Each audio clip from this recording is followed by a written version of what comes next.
Hello बच्चों, welcome to education classes. और class 12 क्या हाल चाल? सब ठीक? पढ़ाई लिखाई ठीक चल रही है? सब ठीक चल रही है। चलो देखो, आज हम लोग बात करते हैं ईएमएफ ऑफ सेल, रेजिस्टेंस, ठीक है, और सेल के कॉम्बिनेशन को देखते हैं। ठीक है, क्या होता है ईएमएफ ऑफ सेल? बोलो बताओ, क्या होता है sir ji EMF of cell? अरे बोलो, ईएमएफ ऑफ सेल। ईएमएफ का फुल फॉर्म क्या होता है? बोलो करो, इलेक्ट्रोमोटिव फोर्स। अरे बोलो, इलेक्ट्रोमोटिव फोर्स। देखो क्या होता है electromotive force? EMF the maximum potential difference, the maximum potential difference across a battery, the maximum potential difference across a battery when no current is flowing through the battery. जब circuit में क्या हो रहा, कोई करंट फ्लो नहीं हो रही है, उस समय जो बैटरी के क्रॉस, जो मतलब एंड है, उसके अक्रॉस जितना मैक्सिमम पोटेंशियल डिफरेंस होगा, उसी को हम लोग क्या कहते हैं? ईएमएफ कहते हैं। बोलो, जैसे हाई है तुम्हारा बैटरी, हाई है पॉइंट ए, हाई है पॉइंट बी, ठीक है, इस पॉइंट ए और पॉइंट बी के बीच में जितना मैक्सिमम पोटेंशियल डिफरेंस होगा, the maximum potential difference across this end of the battery when no current is flowing, जब सर्किट में कोई भी करंट फ्लो नहीं हो रही हो, तो उसको हम लोग क्या कहते हैं? ईएमएफ कहते हैं। बोलो देखो, when the maximum potential difference, the maximum potential difference across the end of battery, across the end of battery when no current is flowing through it, no current is flowing through it, called EMF। समझ में आया लगा हो? ठीक है, जब potential difference क्या है अक्रॉस द एंड मैक्सिमम हो और कोई भी करंट सर्किट में फ्लो नहीं हो रही हो, तो उसको हम लोग क्या कहते हैं? EMF। एक और चीज पढ़े, देखो, to bring a unit charge, to bring a unit charge, ठीक है, to bring a unit charge the work is done.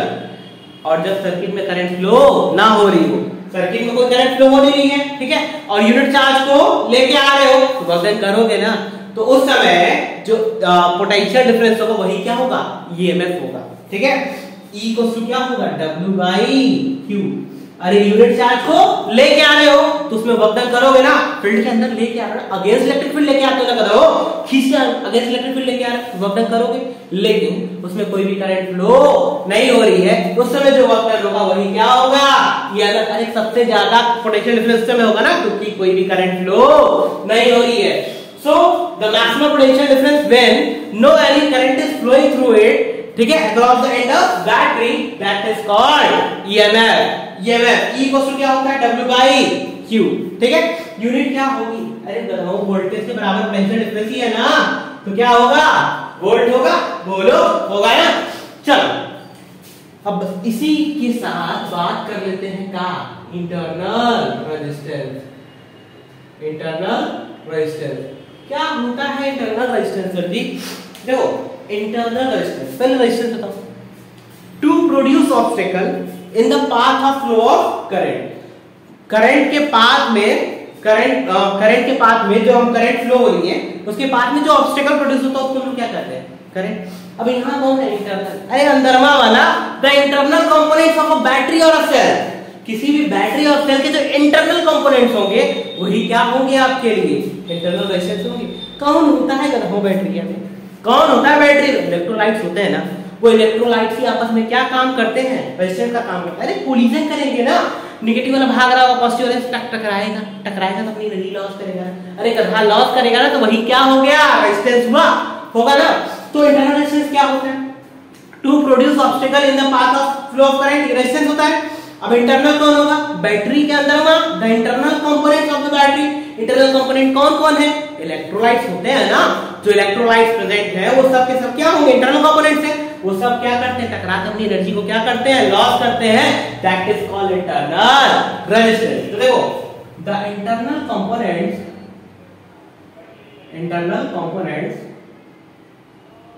Of a battery और cell which produces obstacle in the path of flow of current, जो current के path में क्या produce करे, obstacle produce करे, उसको हम लोग क्या कहेंगे, इंटरनल रेजिस्टेंस। इंटरनल रेजिस्टेंस को किससे लिखते हैं बताओ, आर से लिखते हैं। बोलो अच्छा ये बता बैटरी में काम होता है, बैटरी है, बैटरी में इलेक्ट्रोलाइट्स होते हैं, एनोड कैथोड होगा ना, बोलो होगा ना, ठीक है। जो इलेक्ट्रोलाइटिया है आपस में जा रहे होंगे तो टकरा रहे होंगे, टकरा के क्या करेंगे, अपनी एनर्जी लॉस करेंगे, तो क्या होगा, वो रेजिस्टेंस प्रोड्यूस किया ना करंट के पाथ में, ठीक है, तो उसी को क्या कहते हैं हम लोग, इंटरनल रेजिस्टेंस। इंटरनल रेजिस्टेंस किससे लिखते हैं, आर से। इंटरनल रेजिस्टेंस की यूनिट क्या होती है, करो ओम होती है, बोलो होती है ना, नोट करो जल्दी से।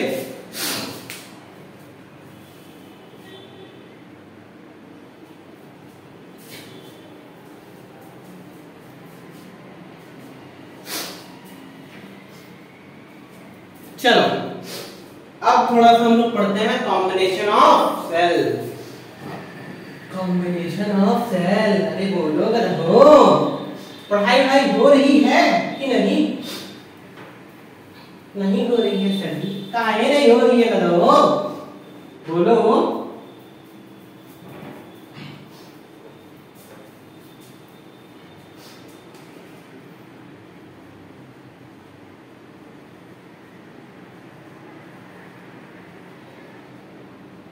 कॉम्बिनेशन ऑफ सेल्स, दो कॉम्बिनेशन, सीरीज कॉम्बिनेशन है, पैरेलल कॉम्बिनेशन,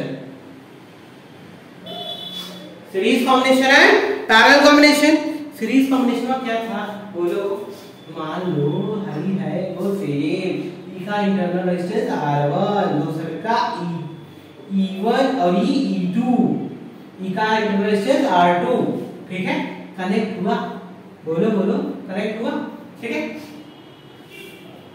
कनेक्ट नहीं करते हैं, ठीक है, किसी भी सर्किट से कनेक्ट नहीं करते इसको, ठीक। अब देखो नाम देते हैं, इसका नाम A, इसका नाम B, इसका नाम C, अरे बोलो लिख सकते हैं ना ABC। अब पोटेंशियल डिफरेंस लिखें, पोटेंशियल डिफरेंस कहां से, A से C, A से C अगर हम लिख रहे हैं तो हम दो पार्ट में तो लिख सकते हैं, A से B लिख दे, B से C लिख दे, लिख सकते हैं ना, चल लिखा है potential difference of AB, potential difference of AB, potential of AB अगर लिख रहा है तो VA माइनस VB लिख सकते हैं, बोलो यही ना लिखते थे, पोटेंशियल डिफरेंस ये होता था VA माइनस VB, ठीक है, किसी के रिस्पेक्ट में मेजर किया गया होगा, ठीक है, तो VA माइनस VB। अब देखो इनका नाम I1 है, गधा, इनका नाम E1 है और करंट I जा रहा है, ठीक। अब देखो E1 तो अगर हम लिखे तो क्या लिखेंगे, E1 माइनस IR1 लिखेंगे, बोलो यही ना लिखेंगे पोटेंशियल डिफरेंस। VAB को क्या लिखेंगे, E1 माइनस IR1 लिखेंगे, बोलो यही लिखाएगा। अब देखो VBC लिखते हैं, VBC, VBC का मतलब क्या होगा, पॉइंट B पॉइंट C, यही ना लिखेंगे दोनों का डिफरेंस, तो VB माइनस VBC, अरे बोलो बताओ, तो VBC को क्या होगा, E2 माइनस IR2, बोलो यही होगा ना, यही लिखेंगे ना, E2 माइनस IR2। अब टोटल लिखते हैं VAC, तो VAC को क्या होगा, VA माइनस VC, बोलो VA माइनस VC को क्या लिख सकते हैं, थोड़ा सा सोचा जाए तो VAB प्लस VBC लिख सकते हैं, VAB क्या होगा, VA माइनस VB, VBC क्या होगा, VB माइनस VC, अरे कट जाएगा, बोलो कटेगा ना, यानी VA minus VB, VA minus VB की वैल्यू कितनी है, E1 माइनस IR1, और VBC की वैल्यू कितनी है, E2 माइनस IR2, ये किसके इक्वल हुआ, VAC, और ये पोटेंशियल डिफरेंस अज्यूम करते हैं किसके इक्वल है, V के इक्वल है, बोलो है ना, तो V को क्या हो गया, E1 plus E2 minus I1 R1 plus R2, अरे बोलो सर जी होगा, ठीक है, होगा ना। अब देखो E इक्विवेलेंस इक्वल्स टू क्या हो जाएगा, E1 plus E2 and so on, R equivalent equals to R1 plus R2 and so on, हो जाएगा, बोलो होगा ना, नोट करो।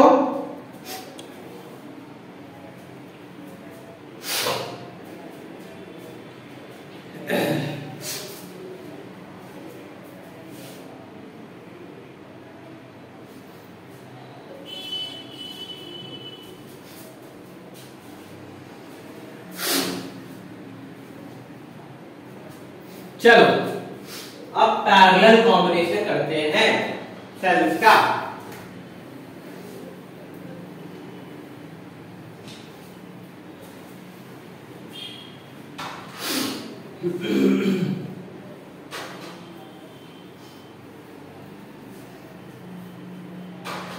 क्या होता है पैरेलल कॉम्बिनेशन, बोलो बताओ।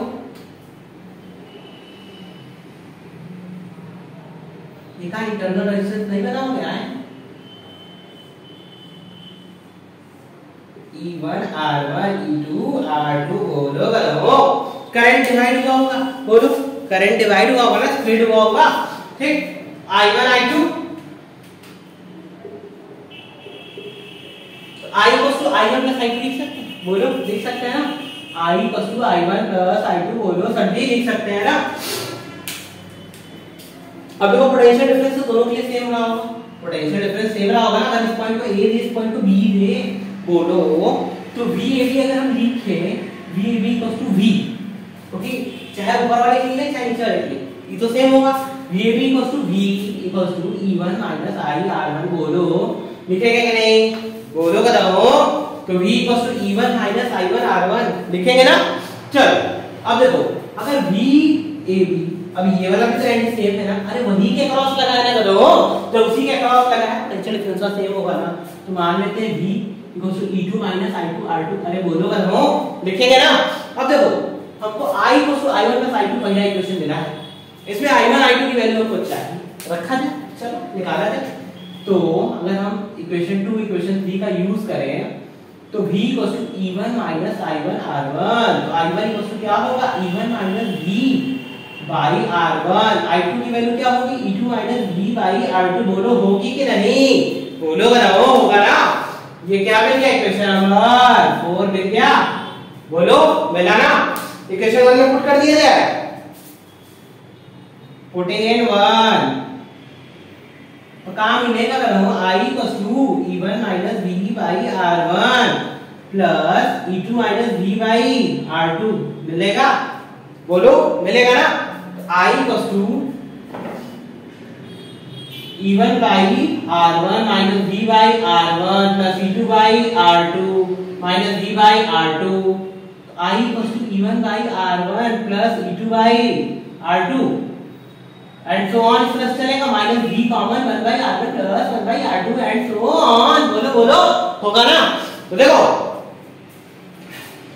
E equivalence by R equivalence equals to क्या आया E1 plus I R1 E2 by R2 and so on, और R इक्विवेलेंस की वैल्यू क्या आई 1 by R equivalence equals to 1 by R1 plus 1 by R2 and so on, बोलो आएगा ना, बोलो नोट कर लो जल्दी से, गदम छापो। अरे गदम हो E1 by R1 plus E2 by R2 and so on चल रहा है, तो अगर इक्विवेलेंस लिखा जाए n के लिए लिखा जाए तो E equivalence by R equivalence equals to E1 by R1 plus E2 by R2 and so on चलेगा, चलेगा ना, ठीक है। और 1 बाई R इक्विवेलेंस निकालना है तो 1 by R1 plus 1 by R2 चल रहा है, तो 1 by R equivalence equals to 1 by R1 plus 1 by R2 होगा, अरे बोलो होगा ना। चलो तो हम लोगों ने क्या पढ़ा, EMF ऑफ सेल पढ़ा, ठीक है, EMF ऑफ सेल पढ़े हम लोग, और उसके बाद फिर इंटरनल रेजिस्टेंस पढ़े, आफ्टर दैट हम लोगों ने ये क्वेश्चन सॉल्व मतलब कि कॉम्बिनेशन ऑफ सेल सॉल्व किया, ठीक है। अब आगे की तरफ न्यूमेरिकल्स हम लोग कुछ सॉल्व करेंगे and after that moving charge and magnetism पे मूव ऑन करेंगे, ठीक है। ठीक, कीप स्टडी और लाइक शेयर सब्सक्राइब कर दिया करो, चलो बाय।